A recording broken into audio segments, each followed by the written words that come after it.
All right, folks, we are live. We are back because we have yet another. The Rams have officially signed Tyler Higbee to a 2-year, $8 million deal. That's $4 million average annual. So we're 5 for 5. Well, I mean, we could get into the draft, but we're not going to talk about that. As far as free agency or pre-free agency, we are 5 for 5 with our mock off season. So before we get into it, be sure to like, subscribe, comment. Also be sure to follow me on all social media at JK Bogan. But man, I'm really excited for Higbee. Let's start off by that. First off, Higbee was drafted by the Rams in 2016. He's an LA Ram for the entirety of their return, okay? He has literally been a Ram every single season. The Rams have been in LA since their return. I think that's really cool. Was drafted. This is another thing I absolutely love. I know Snead was in charge, GM-wise, but he was drafted by the Jeff Fisher era Rams. And Sean McVay, unlike most coaches that want their own guys, Sean McVay fell in love with him more than his first tight end draft pick. We don't talk about this nearly enough. I give Sean McVay so much credit on this because it's not hard to see. You might like Gerald Everett. You might have liked Gerald Everett. I met both of them. I thought they were both really cool. I like Gerald Everett in the draft. I liked Higbee in the draft. Higbee wasn't as high of a pick as Everett and wasn't made by Sean McVay. But McVay knew in his soul, Everett's one of those guys that you like for 4 years, you don't bring him back. Higbee's one of those guys you continue to bring back. I think this is his third or fourth contract, and rightfully so. He's a very good player. He still is a good player in this league. He has exactly what you look for in a team that they're trying to win the Super Bowl. They're trying to go all in. They're trying to have veteran presence. Why would you let Tyler Higbee walk out the door? And I thought to myself, I'm like, I'm really deciding when I was making this mock off season, I'm deciding between, do I think Tyler Higbee is going to come back and play NFL football, go to the Arizona Cardinals with Mike LaFleur and just kind of sit there in the background when Trey McBride is going to get all of the targets, or he's going to come back to the Rams. Those were the three options that I saw. I mean, maybe he could go and reunite with his former tight end coach, with the Houston Texans, right? He's the offensive coordinator over there, Nick Caley. But to me, it didn't make any sense. Tyler Higbee never had a chance to play in the Super Bowl, okay? Never had a chance to play in the Super Bowl in 2021. That has to eat at him. I'm not saying he never had a chance to play in a Super Bowl. I believe he did play against the Patriots, but that has to eat at him that he was never able to play in that game, okay? And that was in his prime. Now this is out of his prime. You can say what you will about playing the Arizona Cardinals in Week 18, meaningless game. It's the Arizona Cardinals, whatever. I'm going to push back. I saw a guy who isn't ready to call it quits. I saw a guy who still has the athleticism to stretch the field vertically. I'm not saying he's Alec Pierce, but in that seam buster role, Higbee actually showed that he could thrive at the end of the season. I don't know why they went away from him in the Seahawks game, but they did. They went away from him in the Bears game. But the Panthers game, he had a couple big catches.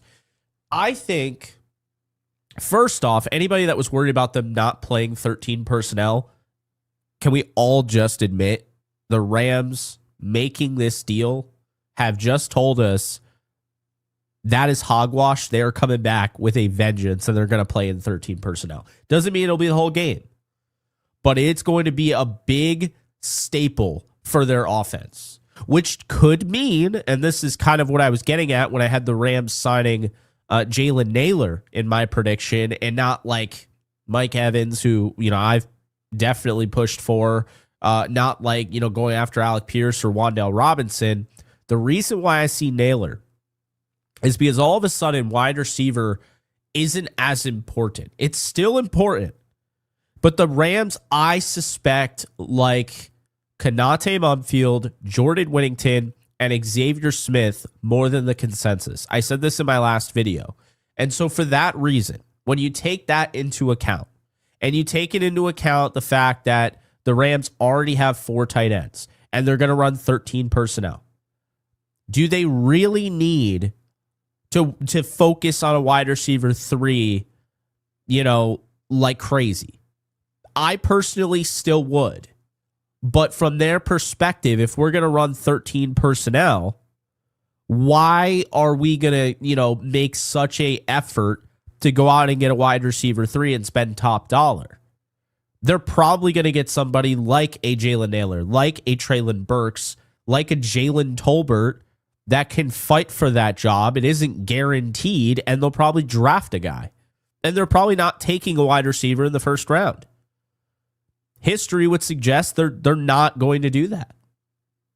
Unless there's a guy that emerges as by far the best wide receiver on their board, they don't typically do that. And so I look at the second round, depending on if they move down. I think they're moving down. But depending on if they move down or not, I'm looking at Chris Bell from Louisville. I'd be all over. Omar Cooper Jr., I think, is the best receiver in this draft.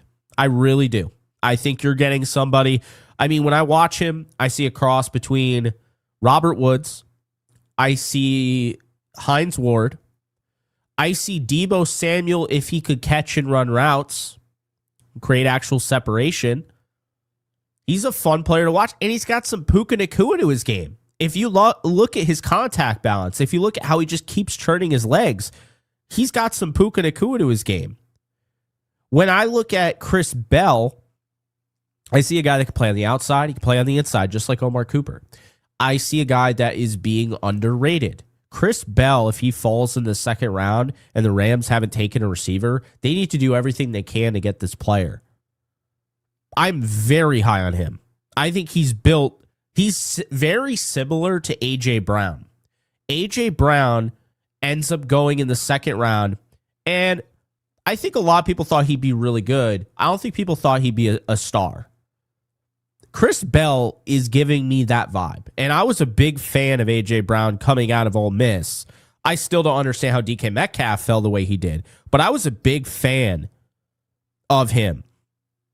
So, yeah, I just wanted to make that very clear that I don't think, one, the Rams are in the market to, I won't say they aren't in the market. Could they still draft Jordan Tyson? Yes. Could they still draft Mekhi Lemon? Yes. Could they still draft Carnell Tate? Absolutely. But would I expect them to draft a receiver that high now that they're going to run 13 personnel, we'll say at least 40 to 50% of the time? No, because there's only going to be one wide receiver on the field in those packages. Does that make sense, everybody? For those of you who aren't understanding, like, because I want to have everybody follow here and understand what I'm trying to say. If you're running a offense that has 13 personnel, it means you have 3 tight ends. If you have 3 tight ends, and of course 13, the first digit's a 1, which means there's 1 running back. Well, now you have 4 guys on the field. You have 5 offensive linemen. That's 9. Your quarterback is 10. You only have room for 1 more player. That's 1 wide receiver. So that is where the Rams will really kind of lean on just putting Puka Nacua out there. And, obviously they'll rotate, and they've done that, but that's where like a wide receiver doesn't mean as much. Say they were running 11 personnel. It's probably why things have changed for them. I said it last year, and I still stand by it. I mean, if you gave them Demarcus Robinson even in that title game, I think they win the title game. I think he comes down with that touchdown catch that Konate Mumfield dropped. I think Juwan Jennings. I think Kendrick Bourne. Those are 3 guys that played on the 49ers. I think all 3 come up with that catch, right? I think Jordan Whittington would have caught that, to be honest with you. My point being, though, is I was very critical of the wide receiver 3. I still am. But if the Rams aren't going to, put an emphasis on 11 personnel on the level that they used to, when you needed to have a Josh Reynolds on the field when Cooper Kupp was out. You needed a 3 wide receiver set. You needed to have Brandon Cooks. You needed to have Sammy Watkins. If they're not going to put that much of an emphasis on 11 personnel, and it's only going to be used sparingly, and by sparingly, for the Rams, sparingly is half the time. Because they used to run it 80+%. Like, they would run 11 personnel as much as anybody. Like, so much so, Jordan Rodriguez and Rich Hammond called their podcast 11 Personnel for a reason. It's because basically it was a way of paying homage to the Rams. You knew what you were getting. The Rams became synonymous to 11 personnel. But now they've gone away from that. They've gone to more 13. It doesn't mean that they're going away from 11 entirely, but is it enough to justify paying $20 to $30 million on a receiver? No, it's not. And so that's why I'm just saying I don't necessarily expect the Rams to go gangbusters after a receiver. I would love to see them add Omar Cooper Jr., Chris Bell, Jordan Tyson. I think all those guys would be great fits. But it doesn't mean they're going to do it. That's what I would personally do, is I would get Chris Bell in the second round. I'm pretty confident in that. Like, if he's there, I think that's a great fit. The best fit and the best receiver in this draft, I stand by, is Omar Cooper Jr., but is he going to be there? Now, if they trade down, he'll be there at 21. So I wanted to address the wide receivers first to give you my whole standpoint on this. But the real question, and I put this in the title, it's a 2-year deal for Tyler Higbee. Are they done now at tight end? I would say with a resounding no, they are not done with tight end. They don't have to be done with tight end, and they shouldn't be. Why? Because you're going into the season. This is a lot different than last year. You're not just deciding week 7 when Puka Nacua is out, oh, we're going to start using the tight ends more. We have the depth, right? No. You are going into this season for the first time in the Sean McVay era, knowing full well you plan to use 13 personnel, and you actually have made a name for yourself. You have 13 personnel attached to your organization, just like you had 11 personnel early in his career. Okay, that's what we're talking about. So if you are going to go with 13 personnel going into the season, you're playing it 40 to 50% of the time. Well, guess what? You're going to need 5 tight ends on the field. You're going to need 5 tight ends, not on the field, but 5 tight ends on your roster, okay? 5 tight ends. It's not crazy to suggest that the Rams could sign another tight end. Is it likely? Probably not. I think they're going to go with the draft. But the Rams, I would actually expect them to draft another tight end. I had them signing Charlie Kohler to a 3-year deal worth $21 million. Okay, $3.2 million cap first year signing. And I had them signing Tyler Higbee. So I had them signing 2. I'm actually going to stay by that. I think that they definitely could sign 2, but I'm starting to lean towards they'll probably draft a tight end. The point being, they can absolutely draft another tight end. Okay, I see a lot of people on Twitter when this dropped, like, oh man, that means no more Kenyon Sadiq. Wrong. No, it doesn't. As a matter of fact, because Sadiq can block, because he is interchangeable, can be used in the slot, can be used on the outside, can be used inline. Because of that, he absolutely is in play. And then I see another thing, and I want to shoot this down immediately. People have also said, well, adding Tyler Higbee sucks because it takes away from not Colby Parkinson. It takes away from Terrence Ferguson. It stunts his growth. Wrong.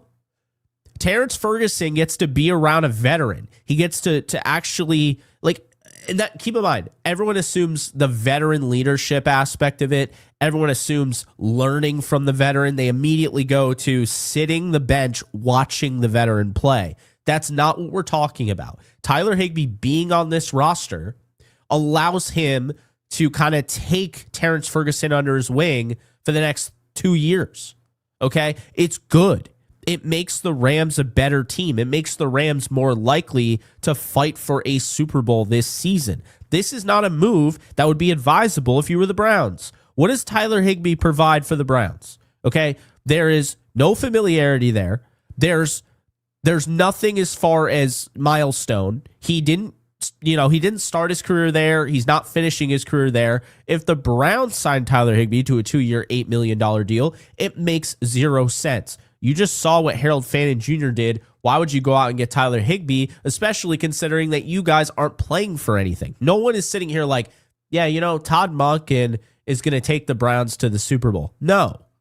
Tyler Higbee only made sense on a contender.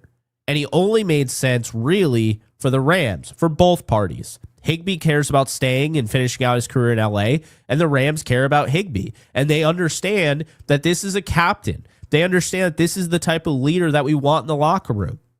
This guy has Ram DNA. Like, it's that simple. So I love it. I love the deal. I think it sends the right message. I feel for Rob Havenstein. It's kind of sucks, but I'm glad he retired and only played for the Rams. But I mean, if he didn't retire, I actually wonder if he would have been back. He could have been the backup right tackle. I wouldn't have been shocked. But I think this sends the right message for that.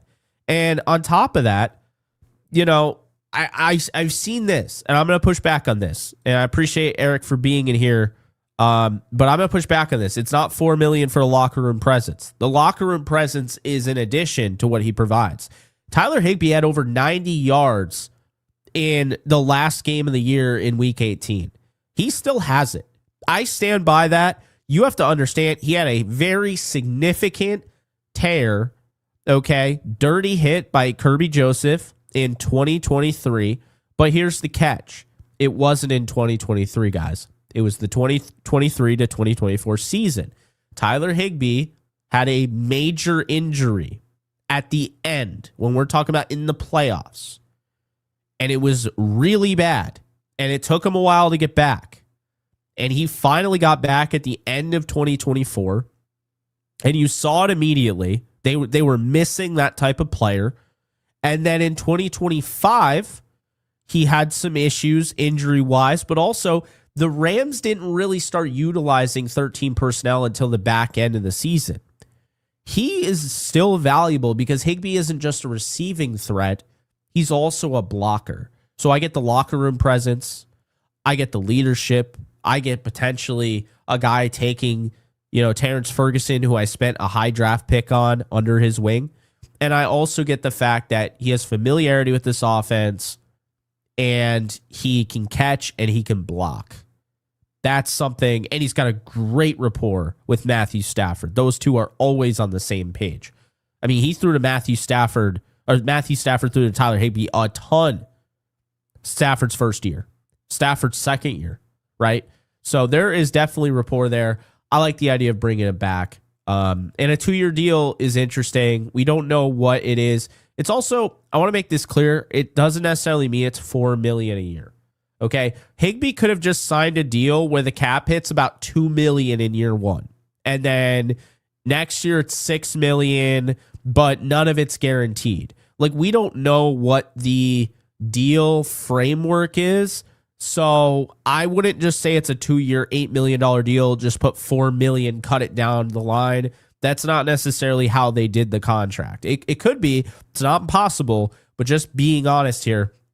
There's a potential that is not how the contract is structured, and it's structured in a way that this is basically just a 1-year deal, and they can get out of it next year if they have to.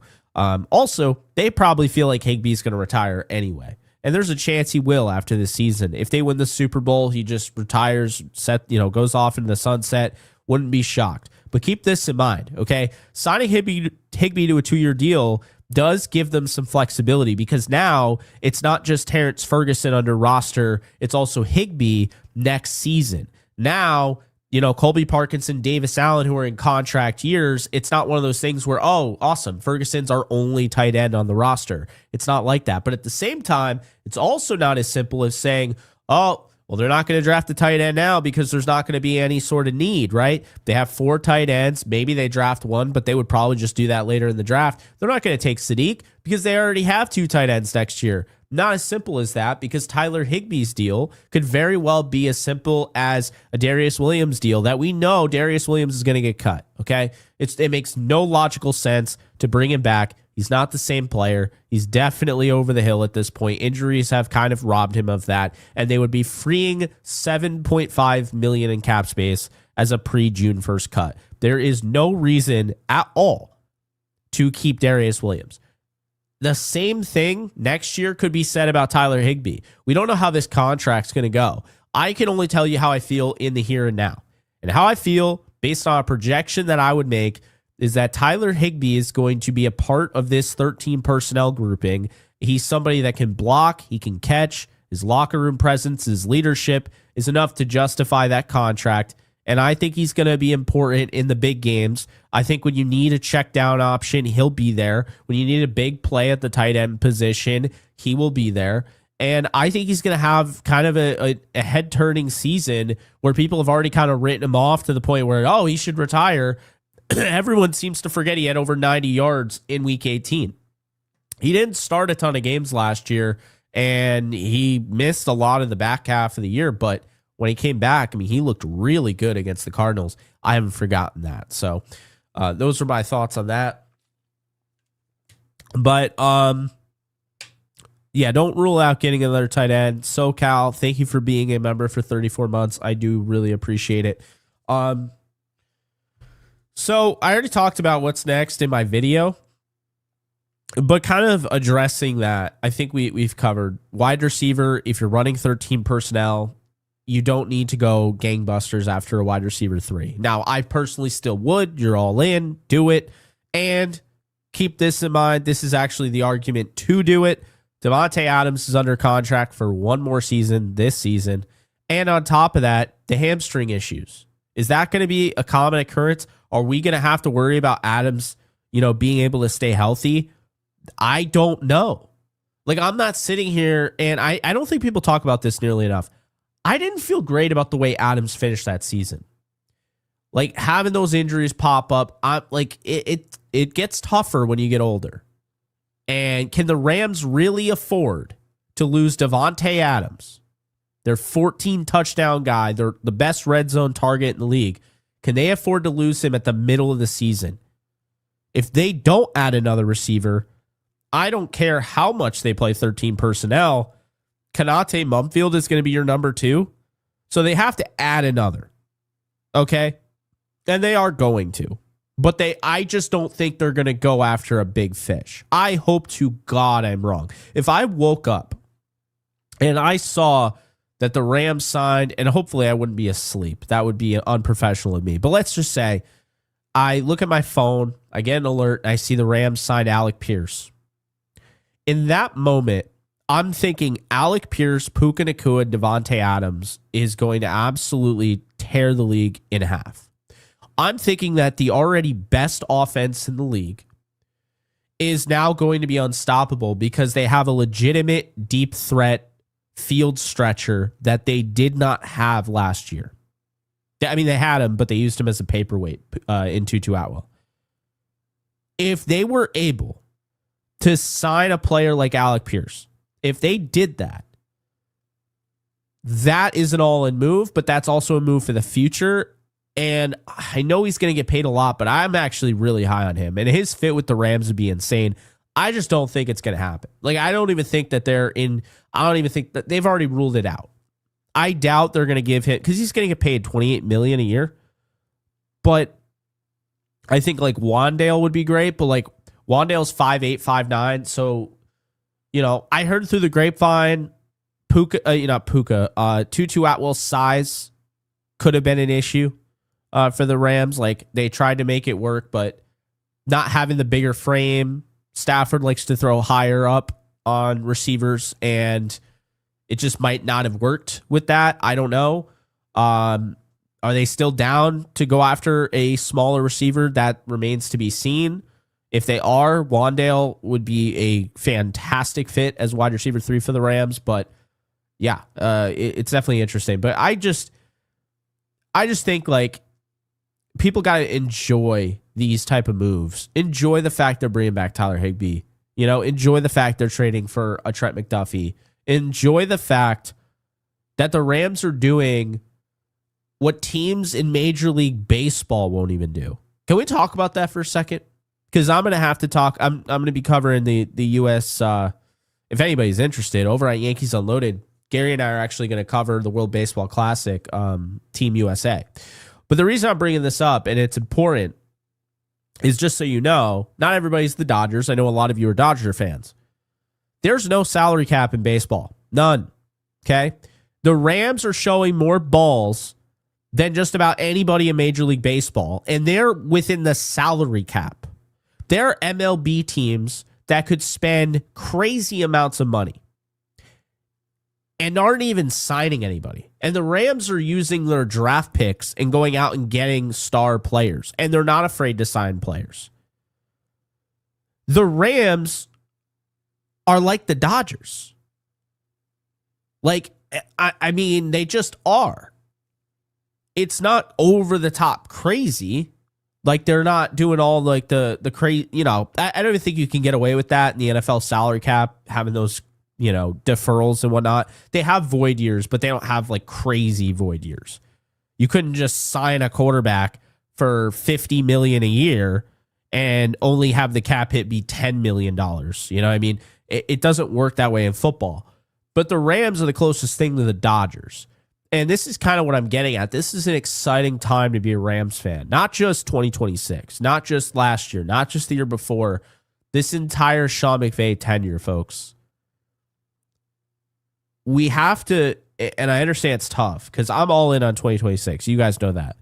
But we have to appreciate what we've seen from this organization. Like, we just watched the Super Bowl champion Kansas City Chiefs. Okay, they won 3 Super Bowls, 2 of which they won with Trent McDuffie. We just saw them refuse to sign a 25-year-old all-pro cornerback and trade him away. Like that, we just witnessed that. They chose George Karlaftis over him. Karlaftis is a really good player, but they chose him. So, like, I guess what I'm getting at here is just enjoy the run. We don't know how long it's going to last. We don't know how long Sean McVay is going to coach. I'm starting to see that pop up everywhere. Oh, Sean McVay might leave when Stafford leaves, and so might Les Snead. And, Cliff. Is Cliff Kingsbury the successor? Is Nate Shieldhouse the successor? Is Chris Shula? Like, I've heard it all. Raheem Morris at one point, way back when. Just enjoy it. It feels really good. I think back to when I was in high school, and I was in middle school, and I was in elementary school, and I used to get bullied for supporting this organization. They were the butt of every joke. I couldn't come in to school with a Rams jersey on without getting shit, even if they just had a great win. It was always something. I got bullied for wearing a Robert Quinn jersey after they drafted him. I said, he's going to be a star. They're like, Robert Quinn? Who the hell's that? You know, you wear a Michael Brockers jersey, people think you're crazy. You wear an Aaron Donald jersey before he became what everybody knew him to be. I loved him coming out of, Pittsburgh, but when I got that jersey, like right after he was drafted, people thought I was crazy. The reality is this. The Rams have absolutely done their job in terms of being entertaining. And I think we lose sight of the fact that it goes beyond just a game. It's entertainment industry. That's why we go to games. That's why we pay money. Just like you pay money to go to your favorite band's concerts and whatnot, you pay money to go to football games to entertain yourself. Like, you'll talk yourself into the fact, I need to go. I have to be there. I need to see what happened. What you really don't, right? You can just watch at home. But there's nothing that beats being in a live event. It's an entertainment industry. And the Rams have entertained our entire fan base. They're incredibly entertaining. And it doesn't matter how good or how bad they are for a season. They've had one bad year, and it took everything in the kitchen sink thrown at them injury-wise. Oh, by the way, they won the Super Bowl, and pretty much all the coaches were picked up after. So the Rams had to just put together a coaching staff right before, the festivities with the draft process, right? All those injuries, that issue, whatever. It took all of that for him to have one bad season. Like, 2016, you look at that team started off 3-1. They won one more game the rest of the year, right? And then you look at 2017, instantly they're 11-5. Since Sean McVay has become the head coach of the Rams, I will go on record saying the Rams should have more than one Super Bowl. I think it's absolutely insane they only have one Super Bowl. I think they've been one of the best teams in that stretch, and I don't think that's crazy to say. And honestly, outside of Kansas City, you could argue they've been the best team in that stretch.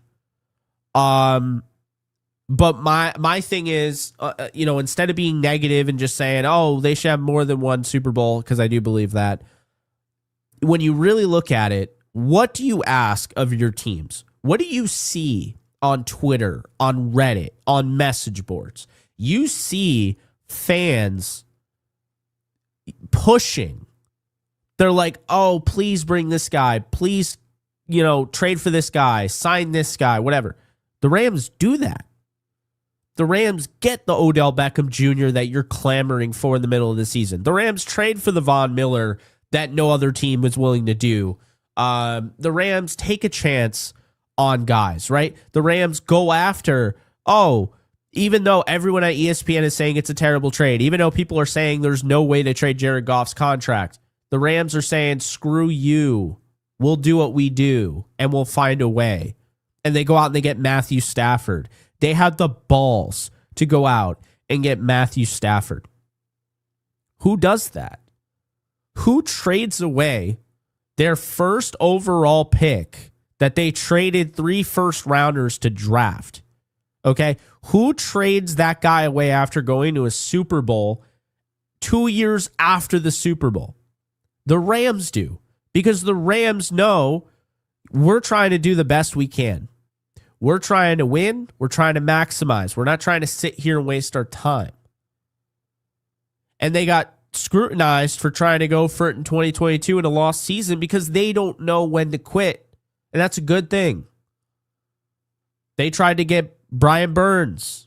They tried to get CMC in a season where they were 500 at the deadline. They tried to trade up for Tedero McMillan, Brock Bowers, Miles Murphy, Dalton Kincaid, Emeka Egbuka. They care about the product that's on the field.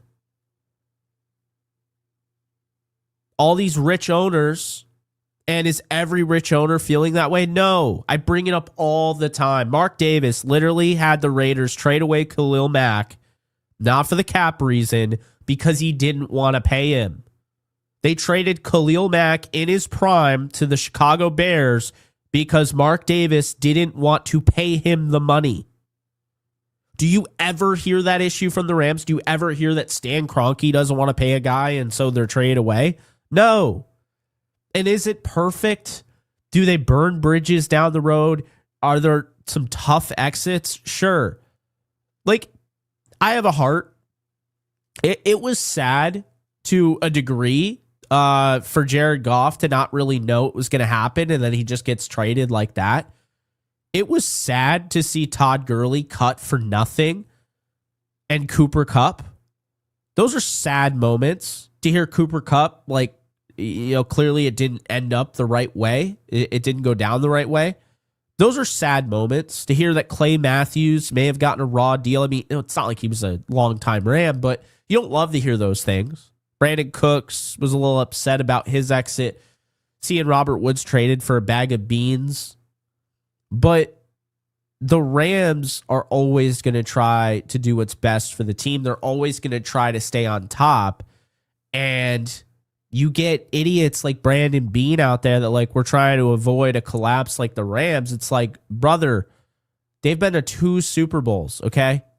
And they've won one of them in the span of 2017 to now. You've never been to a Super Bowl. Don't be an asshat. And that's the thing I find funny. People really kind of show themselves because they constantly will say, well, here they are, F them picks. They're going all in. Let's see if it works out because I don't know. Times have changed. It's not 2021 anymore. Okay, whatever you say. 2017, first year under Sean McVay, they get the 3 seed. They lose in the first round, the wild card. Next year, they're in the Super Bowl. 2019, they missed the playoffs, although in the 7-team format, which is currently the format, they would have made the playoffs. So they would have only missed the playoffs once in McVay's tenure. 2020, they take down Seattle on the road in the playoffs. And without Aaron Donald and Cooper Kupp, and some players definitely playing injured, Jared Goff, of course, they, compete on the road in Lambeau, and they make it a game. They lose. Then they go out and get Matthew Stafford. They win the Super Bowl. And they didn't do it like the easy way either. The Rams didn't just get the 1 seed and played the entire playoffs at SoFi. No. They didn't just get the 1 seed and do that. What they did was they played against Arizona, who at SoFi Stadium earlier in the year, Arizona beat them down. The Rams blew them out. Then, because they didn't take care of business and had the no-win November, they had to go on the road and play against Tom Brady in the playoffs, which is a death sentence normally, on the road in Tampa. They had a 27-3 lead, and they blew it, but they still found a way to win. And then they had to get over the hump and beat the 49ers, a team that had just had their number year in and year out, and they finally beat them. They lost 2 straight that season. They lost an absolutely brutal finale in overtime that sent the 49ers to the playoffs, and they ended up coming back from 10 down in the fourth quarter and winning to then go to the Super Bowl, where they were playing without Tyler Higbee. They were playing basically down to Kendall Blanton, who got hurt on the first play. So it was Bryson Hopkins starting at tight end the rest of the game. They didn't have a healthy running back. Cam Akers was injured. Sony Michel was injured. Darrell Henderson was injured. Stafford's throwing to Van Jefferson, who's playing injured. They lose, I almost said Deshaun Jackson. They lose Odell Beckham Jr. in the middle of the game. He's about to have one of the greatest performances in Super Bowl history. They lose him.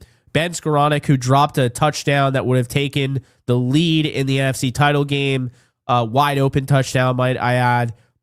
They had to kind of rely on him. He literally just flipped up the ball, and that was an interception. They were also playing without Robert Woods, who had a season-ending injury. And then, of course, they had to take Eric Weddle out of retirement. He had to have a harness to keep his shoulders in place just to play in the Super Bowl. I mean, they had so many things. They didn't just buy a ring. I see that all the time. They weren't an all-star team. They weren't a super team. They were a really banged-up team that just found a way to get it done. And they had to come back, and they won that game against the Bengals.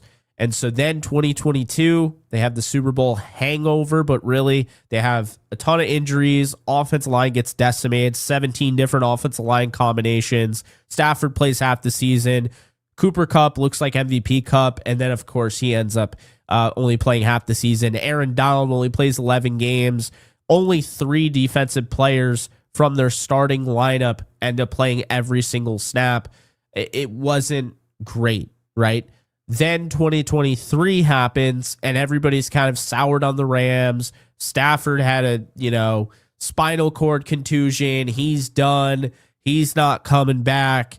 They should just sign, Baker Mayfield, let Stafford go. He's going to retire. They decide not to. Stafford doesn't retire. They come back. Starts off slow. The Rams are 3-6. Stafford's coming off a finger injury. They just lost an awful game with Brett Rippon playing quarterback against the Packers. And look at the Rams winning 7 of their last 8, sending them to the playoffs, and they lose a heartbreaker in Detroit. A team that absolutely, had they gotten past the Lions, could have gone and potentially won a Super Bowl. Aaron Donald retires. Now everybody's out on the Rams again. 2024 happens. They start off 1-3. Then you see in 2024, the Rams become a very hot team.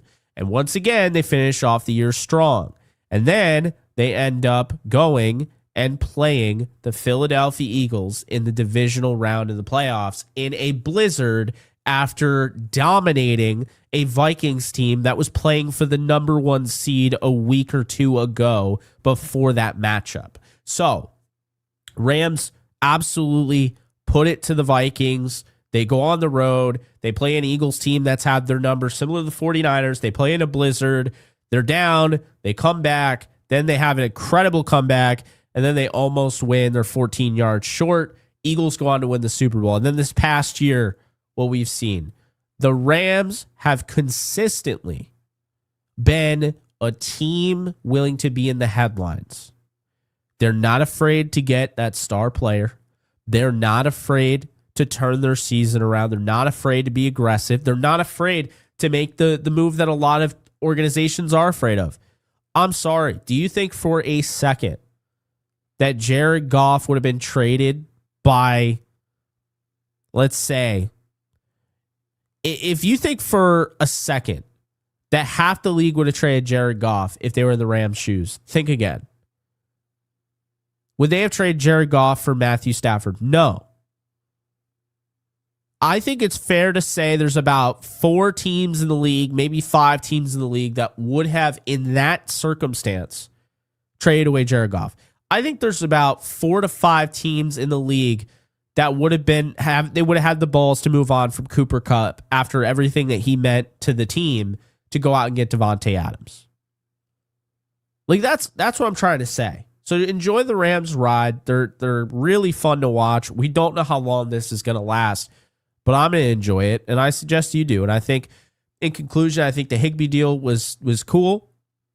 I'm glad he's staying a Ram. I feel good about the future with this team because I really don't think, Sean McVay is going to retire after this season. I know that has gone around and it's been a rumor, and I've already seen it mentioned on, I think Bucky Brooks brought it up and some others.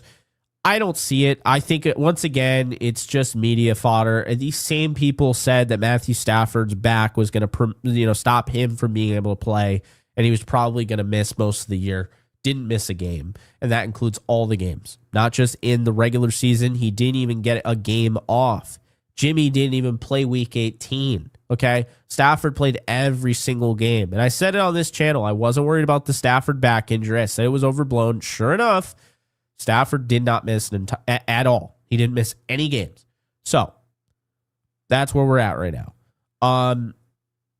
I know McVay's only 40. It's not like he's 70. Exactly. It's ridiculous. I think it's jealousy, honestly. The Rams have the best coach in football, and people are really hoping that he moves to TV because, you might be able to beat him here and there, but are you going to consistently beat him? And Sean McVay's proven that that's just not the case.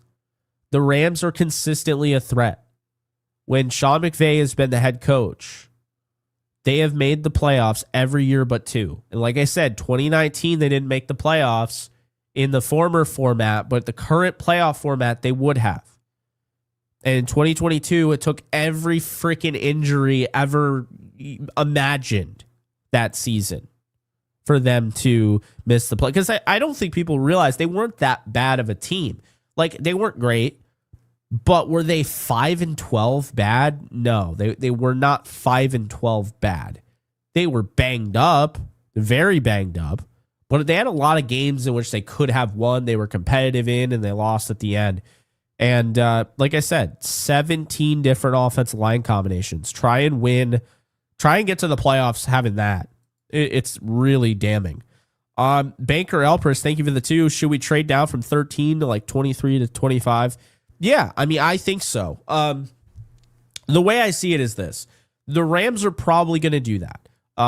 If they miss out on one of the big fish, if they try to trade up and they can't make that trade, if they try to get Caleb Downs, if they try to get Jeremiah Love, if they try to get one of the big guys, right? One of the blue chip guys on their board, and they can't do it. I don't see the Rams just drafting to draft at 13. I think they could look at it like this. We don't have anybody we love. If you don't have anybody you love, then that means, is there really that much of a drop off from 13 to say 42? And I mean, that's a question I can't answer and you can't answer. It really depends on how the Rams look at the draft. Me personally, if they think Kenyon Sadiq is a guy that they want, they'll take him at 13. But I wouldn't be surprised they trade down, still got him. Or they trade down and got Omar Cooper Jr. And to be honest, if they were to do that, that I think would be my favorite move. But I wouldn't rule out a cornerback either. I wouldn't rule out the best player available. There's a player that I was watching that I really wanted to point out to you guys. I think I already mentioned him in some facet. Peter Woods from Clemson. I don't know if you guys have watched his tape. That guy can play for my football team. There's a level of urgency with Peter Woods that if they traded down and he was there at 21 or whatever, I'd be all for it. He's a really good player. You see the tenacity. You see his ability to contort his body. He's got some really good qualities. I'm not saying he's Aaron Donald or anything like that. But I really liked what I saw from Peter Woods. And I think he's just such a smart football player. You put him in that rotation, don't say it's crazy either. Because you're thinking, if you think it's crazy, because he's a defensive lineman, you're thinking in terms of, oh, well, the Rams, they already have their starters. Woods wouldn't start. I know he wouldn't start. He doesn't have to start. Think about this, right? How did Seattle operate last year? Seattle used Leonard Williams, Byron Murphy, Jaron Reed, Mike Morris, Brandon Peely. And they also had Riley Mills, who didn't really play a ton. Okay? The Rams, they had Kobe Turner, Braden Fisk, Poona Ford, Tyler Davis, Ty Hamilton, and Larrell Murchison. Murchison played 126 snaps. Like, they had 6 players over 126 snaps. When you look at the Seattle defense, they only had 5. So it can happen. Like, you know, they could absolutely just say, you know what, that's what we're going to do. How about the Houston Texans, right? Sheldon Rankins, 705. Tommy Togiai, 538. Tim Settle, 383. Mario Edwards Jr., 282. Danico Autry, 240. Naquan Jones, 222. Leaky Fotu, 215. And Folorunsu Fadukasi, 101. What am I getting at? That's the best defense in the league, and they had 8 defensive interior linemen that played over 100 snaps. It's not crazy to suggest that if the Rams feel like Peter Woods is the best on the board, they just go after him. They have to pay Kobe Turner. It gives them some flexibility. It gives them some argument to Kobe Turner. Like, look, we got Peter Woods. We don't need, if you're going to be asking for the moon and the stars in the sky, you know, we'll move on. I'm not saying they should. I think they should bring back Kobe, but that they could do that. Braden Fisk, he's going to need a contract extension soon. Okay. He's coming out of his second season. He's going into his 3rd year. Okay. So that's something to keep in mind. Tyler Davis, Tyler Davis, Ty Hamilton. Like, where does Peter Woods fit? Well, I can tell you right now. You got Poona Ford. He's your he's your disgusting run mauler. He could also rush the passer. I mean, he had 34 pressures. He's not a slouch.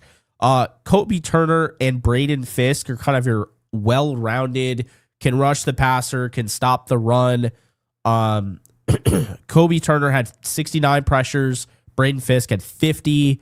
So that's something to keep in mind. I mean, as far as, TFLs or, defensive stops, we'll say, Kobe Turner had 31 and Braden Fisk had 22. Poona Ford had 33 in way fewer snaps. Now, run defense snaps, he played most of them, but still.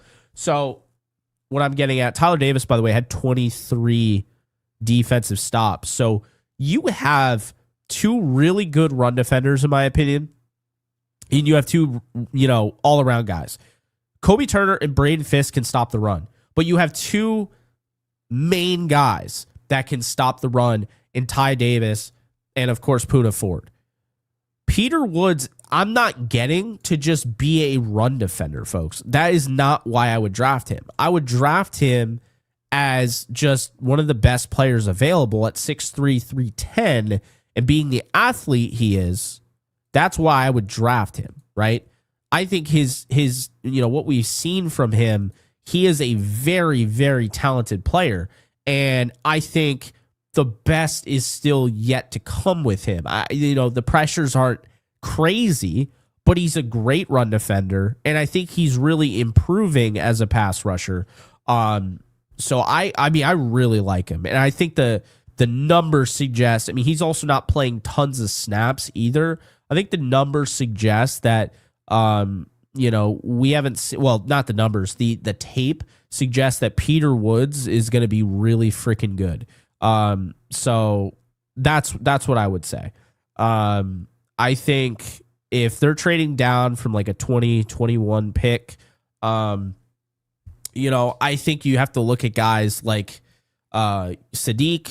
If he's there, you have to look at Peter Woods. You have to look at Avion Terrell, the cornerback. There's going to be options. I'll go through a mock draft right now. And this isn't mock draft Monday, so I'm cheating, but, it is what it is. I guess I'll throw it up on the screen for y'all. Let's do that. Oh, Banker, appreciate the super. And is this the first time I'm bringing this up? Is that the ring announcer from Dragon Ball? I feel like it is in your Avi. That's pretty dope if it is. Huge props there.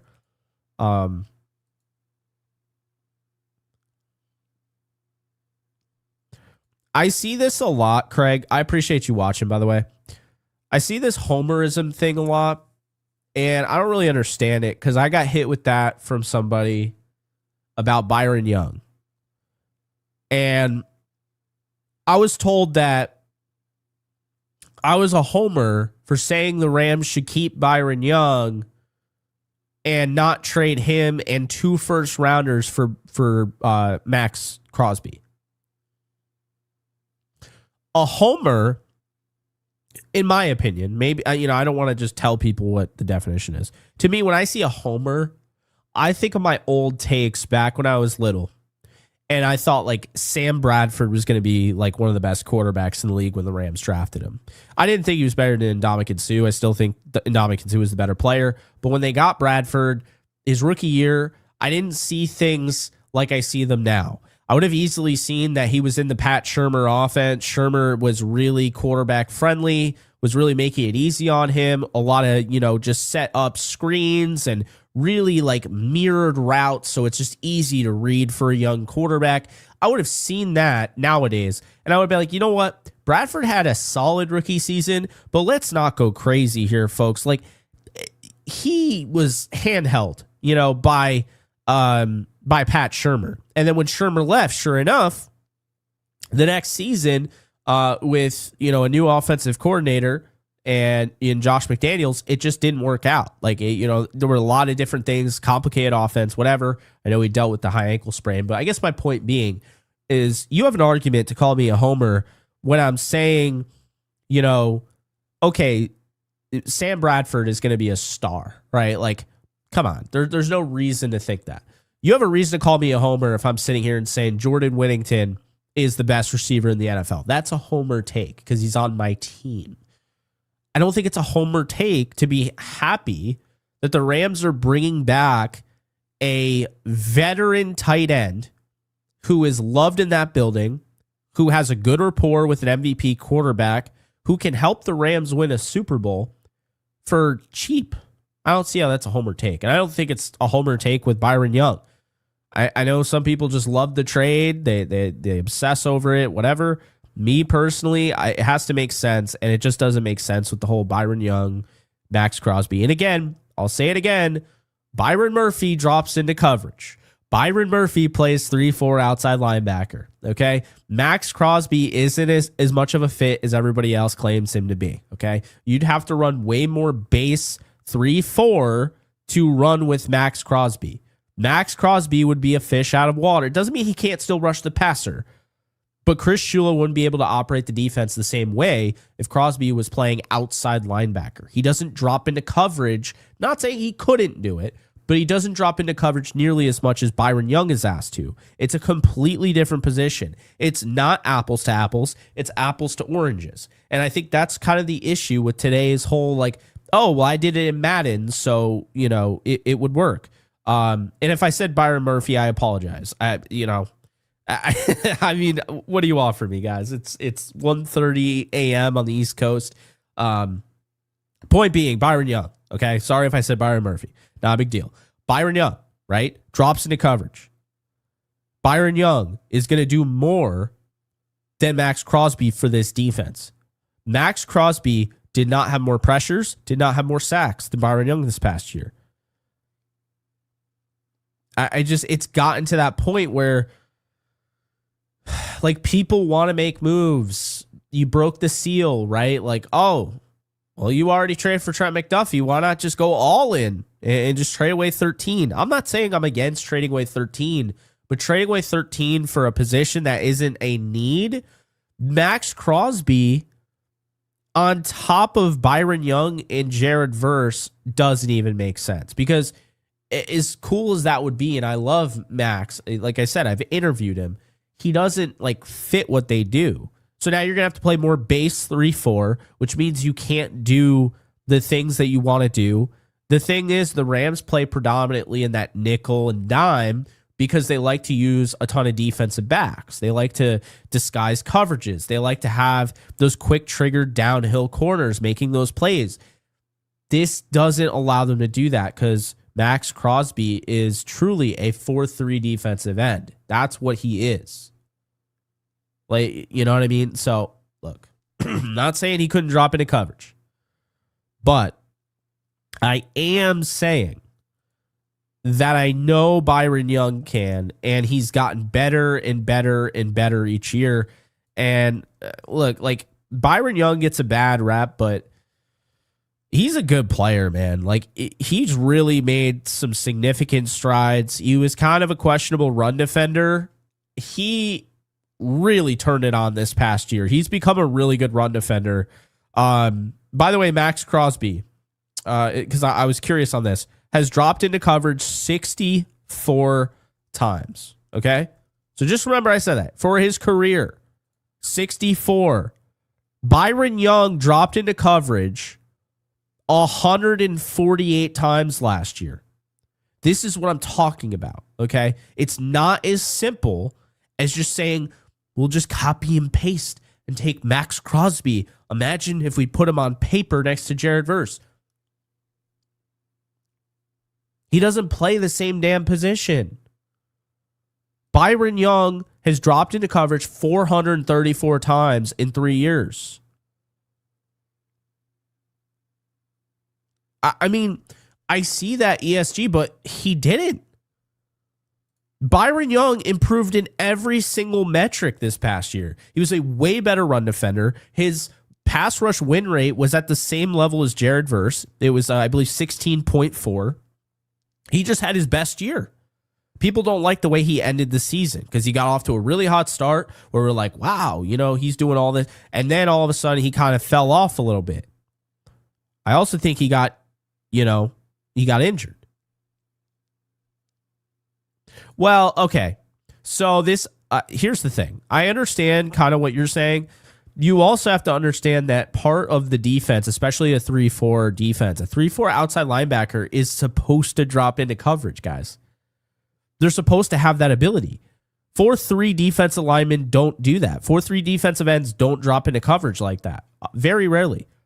Byron Young dropped into coverage 13 times against Detroit, 11 times against Seattle in Week 16, 15 times against the 49ers in Week 10, 13 against the 49ers in Week 5, and 10 times in Week 3 against Philadelphia, okay?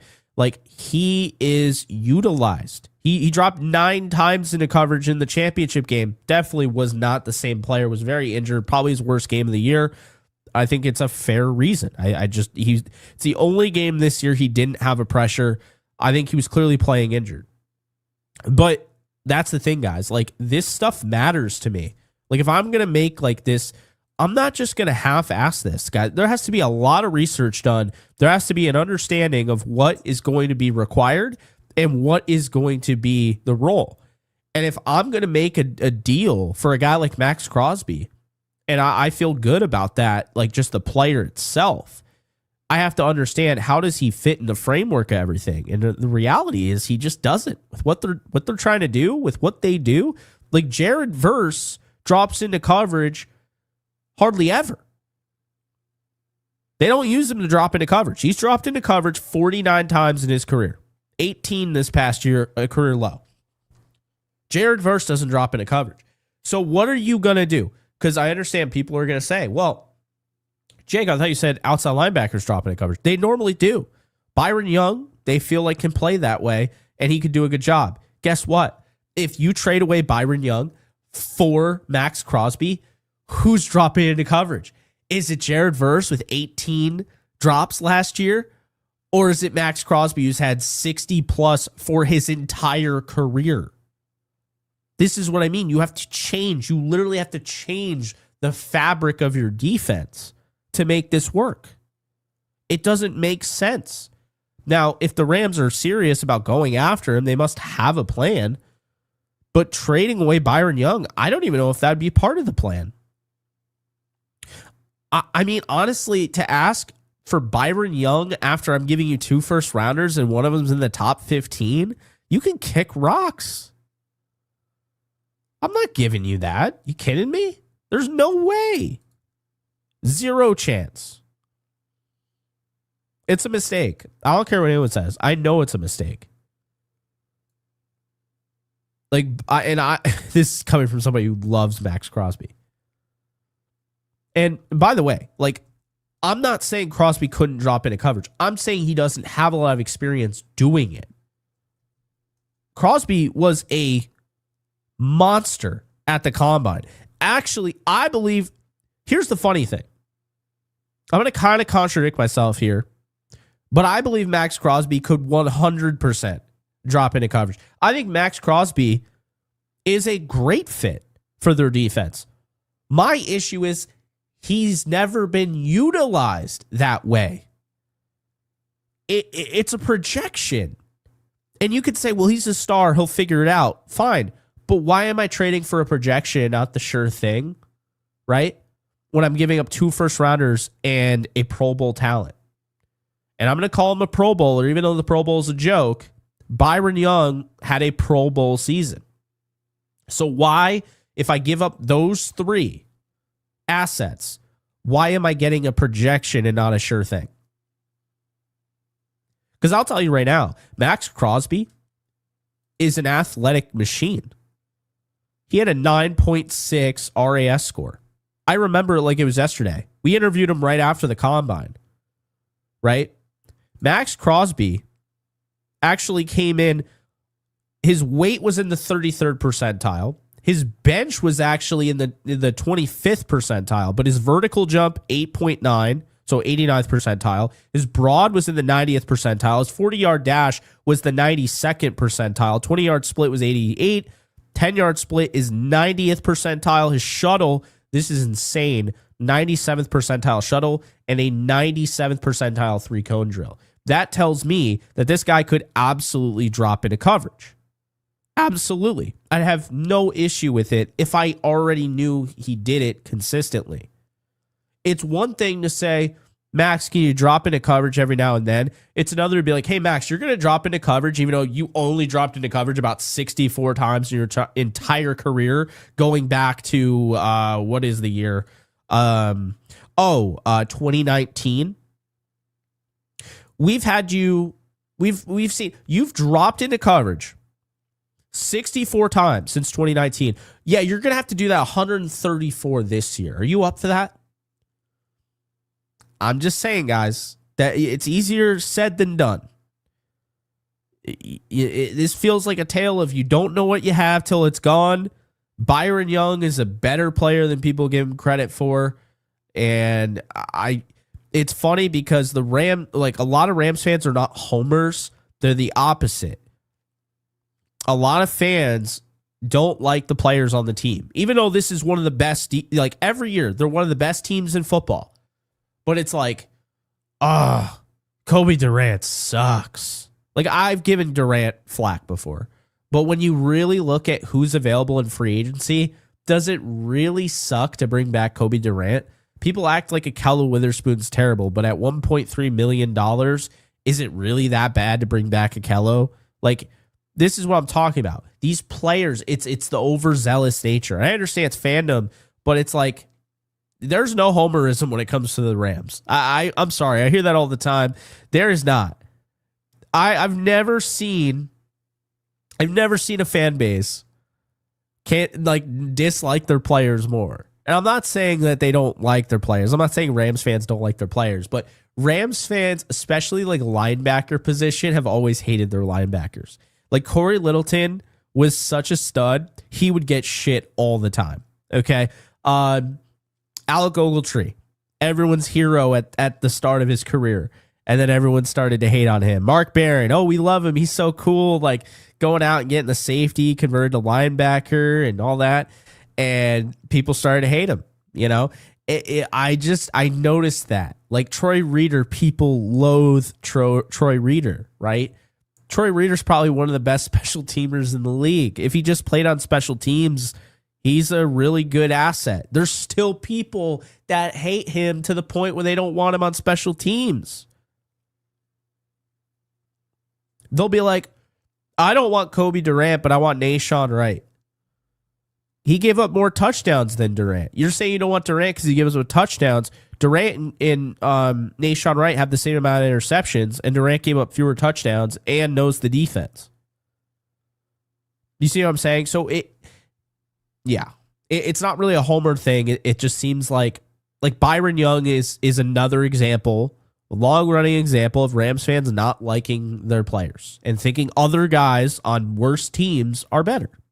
That's just what I've come up with. Max Crosby is probably a better player than Byron Young, but for how much longer? And yeah, and that's what I would say.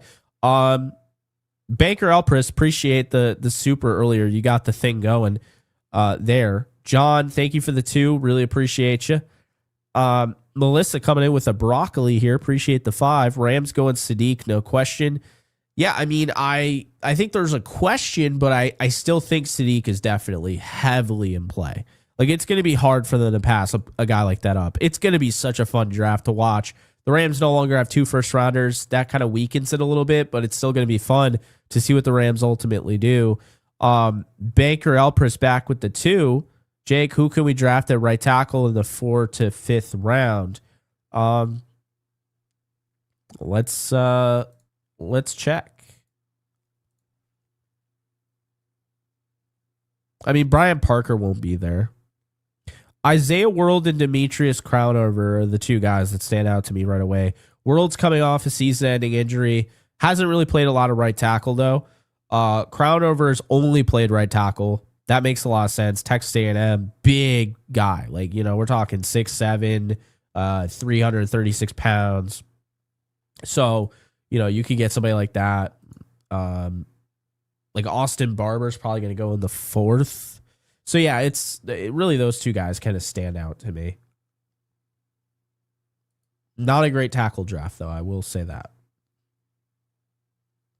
All right. Let's wrap this thing up by throwing a little mock draft together. How about that? Okay. So I'm going to piss off some people probably because anytime you do a mock draft and you have an opinion other than the one that people have done their own, they get mad. That's what I've learned anyway. So, all right, let's do this thing. We got 7 rounds. We're going to do this. We're going to just keep everything the way it is. And we're going to enter this draft and we're going to go on slow mode here. And we're going to check and see how this draft goes. So, obviously, we know Fernando Mendoza, probably Ruben Bain.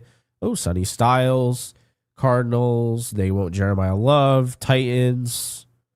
Arvell Reese. David Bailey. Okay. So, Delane is off the board. Chiefs.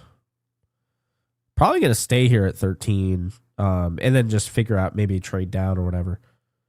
Oh, don't pick him. Don't pick him. Oh my God, they picked Caleb Downs. I'm so mad. All right. So they picked Caleb Downs. Could go with Kenyon Sadiq here. I have a feeling the Rams are going to trade down or pick Sadiq. That's kind of what I'm thinking. I'm going to go with a trade down. Let's go down with Philly here. We'll take, I want this to, where's the trade value chart? Where's that trade value chart at? We got the trade value chart up. So, what are we doing here with a trade down? So we got the Rams currently using the Rich Hill draft model. The Rams have a total of 488 points because they trade away their 29th overall. So they have a 336 point pick. If they trade down to 23 with Philly, that's a 10 draft pick drop. 248. So that's nearly 100 points. Philly would absolutely have to give up. It's the draft. I know like the draft value chart's probably saying like this would do it. 349 points to 336. I think they'd have to give up a little more on draft day. So I'm going to say they give up maybe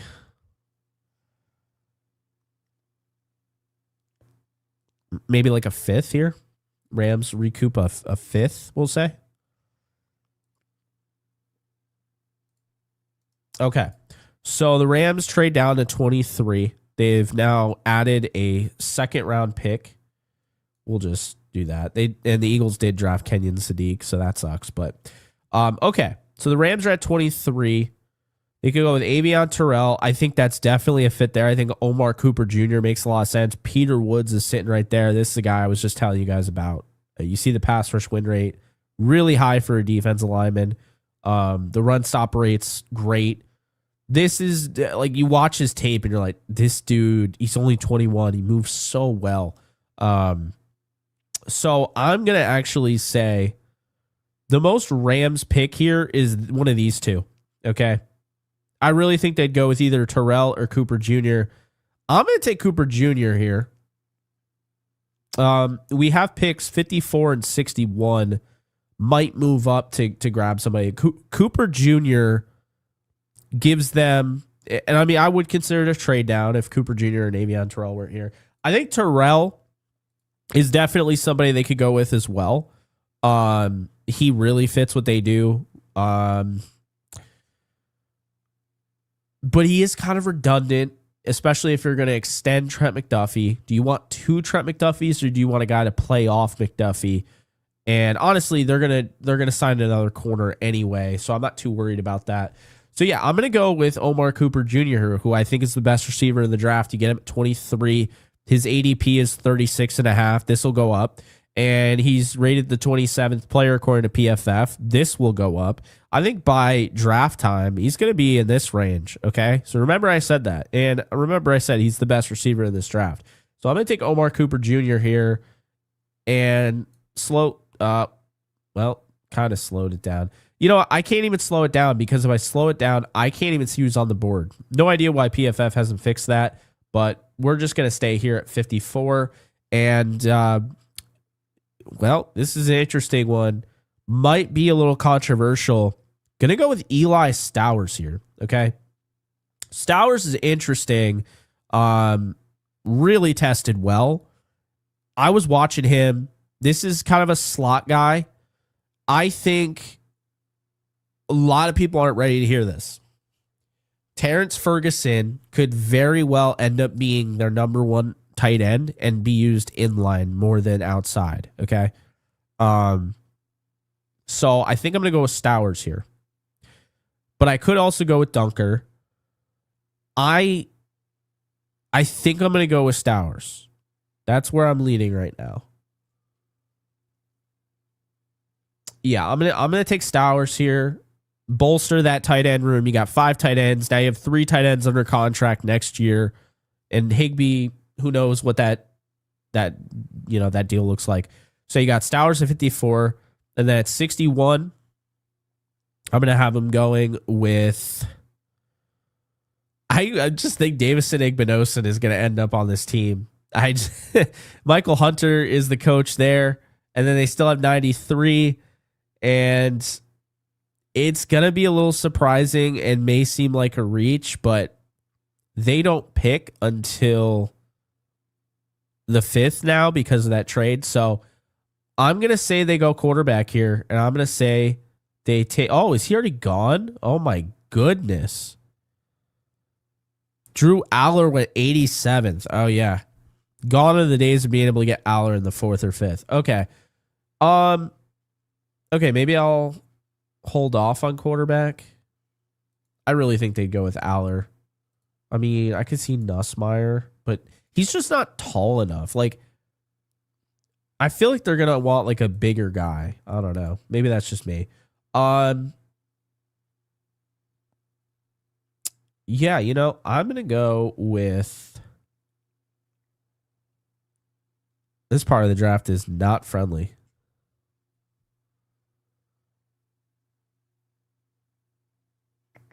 I'm probably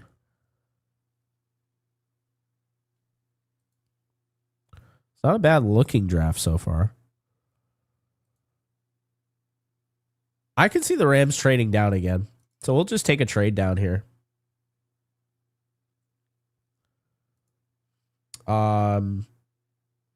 Let's just trade to pick.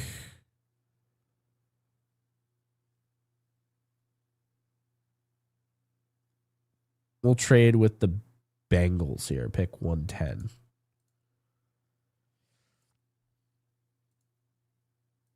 So moving up from 110 to 93, the Bengals would be giving up. They need to give up 12 points. So that, puts them at giving up a. Do they not even have one? They have 188. No, that doesn't make any sense.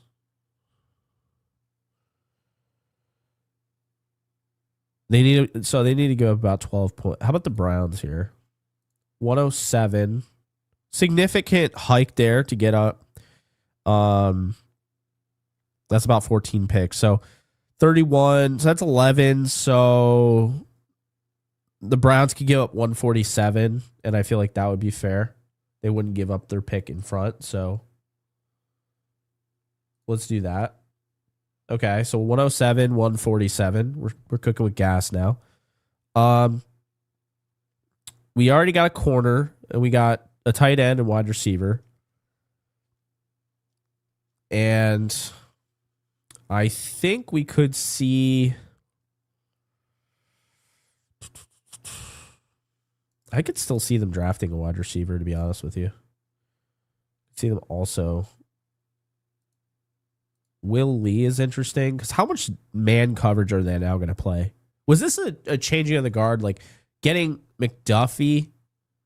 Was this a sign they're going to go in that direction? Or are they going to stick with? Are they going to be a heavy zone? I still think they're going to go heavy zone here, but I think Barham. I'm going to go with Brian Parker here.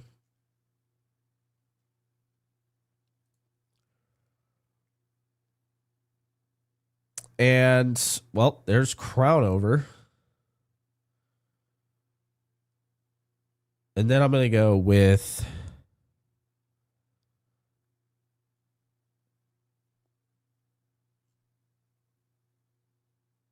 I'm going to go with Prysock. And then I'm going to go with.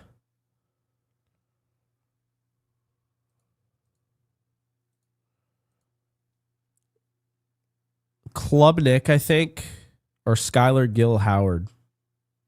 I'm going to go with Gill Howard. And then 206.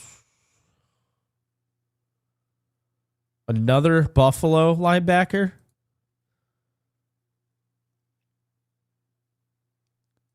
He was there with Dolak.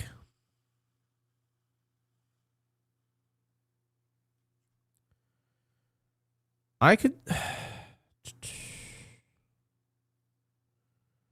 Brailsford, the problem with him is that he's so, he's short. He's 6'2", 290.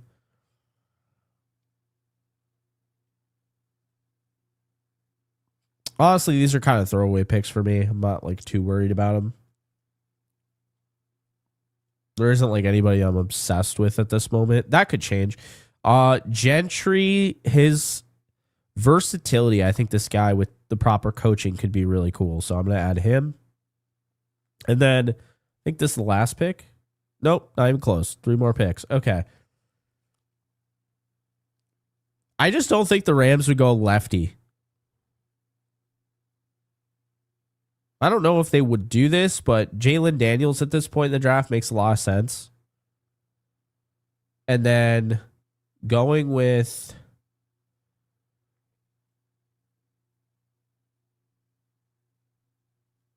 Let's see. That's our draft so far.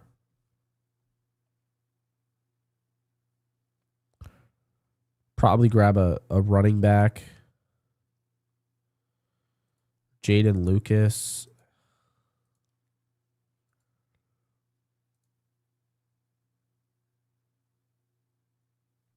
I'm going to go with Peyton, and then I'll go with... Ooh. No. I'm going to go with Harvey. He's a better zone corner, so I'm going to go with him. Yeah. So, I mean, is it perfect? No. No, it's not. Although they say it's top 53%. This is kind of what I could expect the Rams to do. Like, I think it's going to come down to they either are going to take Sadiq at 13 because he'll be the best available, or they'll trade down. I don't really think that they're out of the realm of getting... I mean, maybe Caleb falls that far. I don't know. I don't see Caleb Downs being there at 13. We just saw Dallas take him. Why would Dallas not take him? But I think Davison Igbinosin, from the experience of having Michael Hunter on the staff, he coached him. Eli Stowers, I just would not be surprised to see them go with a tight end high. So, but yeah, I'm nowhere near done, by the way, with my draft research and rankings and all of that. So this is going to change. I'm making that very clear. This is how I see it as of March 6th at 1:55 a.m. I need to do more research on these guys. So I'm not saying that I know the draft more than anybody at this point, but this is just based on where I'm at. This is the mock draft that I made based on what I was dealt, you know. It doesn't really mean anything, you know. It's like this will get overwritten. We have Mondays, mock draft Monday anyway. So, although, got to be careful with mock draft Monday. We're still going to have it. Got to be careful because I want to be available in case the Rams do anything. Like, you know, go live or whatever. But I don't know. Anyway, I appreciate you guys tuning in. This has been a lot of fun. Was almost going to just do a video, and with the way people just tuned in, I'm glad we did this. So yeah, in conclusion, if you didn't see the beginning, I'm a fan of the move to bring back Tyler Higbee, and I don't think it stops him from getting a tight end, and I think people should be on the lookout because the Rams are going to be playing 13 personnel. And they just told us that. They have 4 tight ends that they trust. I think they add 1 more. And they're going to have more depth than anybody in the league at that position in all likelihood. So it really gives them multiple ways to attack you, you know, attack your defense. So we shall see. Don't expect Alec Pierce or anybody like that. But hey, you know, it'd be cool if that was the case. I do expect them to go hard after a corner. Like right now, I'm saying I think Job is going to be the guy. But let's keep an eye on it because Quisenberry is, 34, 35. Higbee's 32, 33. McDuffie's 25. Keep an eye on the ages. Like, do they care? Is it a mix? I think it's going to be a mix of veteran presence and guys that can help in the future. But that's going to do it for me. Sorry for my nasally voice. Hopefully this thing goes away. It went away. Now it's back. What can I say? I like New York. Absolutely hate the weather, especially this time of year. It shouldn't be snowing. It shouldn't be ice. It's just awful, right? But appreciate you guys so very much. It does mean a lot when you guys tune in, especially this late. But I'm excited. Tomorrow, not tomorrow. Next week, we're going to ramp it up. Tomorrow, it will be, well, today, technically, on the East Coast. Friday, Downtown Rams returns. So Alexis and I will talk about the McDuffie trade and all that good stuff. This weekend, if anything goes down, I'll have videos. I'll still have videos, even if anything doesn't go down. And then definitely Monday, we're gonna go with a ton of coverage. I think the Rams signed 1 to 2 players on Monday. That is when things start to take off. So we'll see. But appreciate y'all. Rams house, just to get to your question here at the end, I see it. Where do you think Jamel Dean lands? That is a damn good question. I could see him landing in Seattle. I would love the Rams to get him. I think he's a perfect fit for the Rams. Something tells me the Rams are going to go young in the secondary. That's why I have them getting Job. And then Mike Evans. I have a feeling Mike Evans is going to end up either with the 49ers or the Philadelphia Eagles, or maybe even the Chargers. I don't think he comes back to Tampa, but who knows? I know Dean doesn't. Dean's not coming back to Tampa. Mike Evans very well might still, but I'm leaning. If I had to pick one, I would say Mike Evans probably ends up in Philly, and they trade A.J. Brown, and they try to go all in on this season. That's what I would say. Appreciate everyone putting up with my nasally voice. Be sure to follow me on all social media at JK Bogan, and I'll see you guys next time. Actually, we'll probably see you guys soon. Who knows? All right. Later, folks. Have a good night.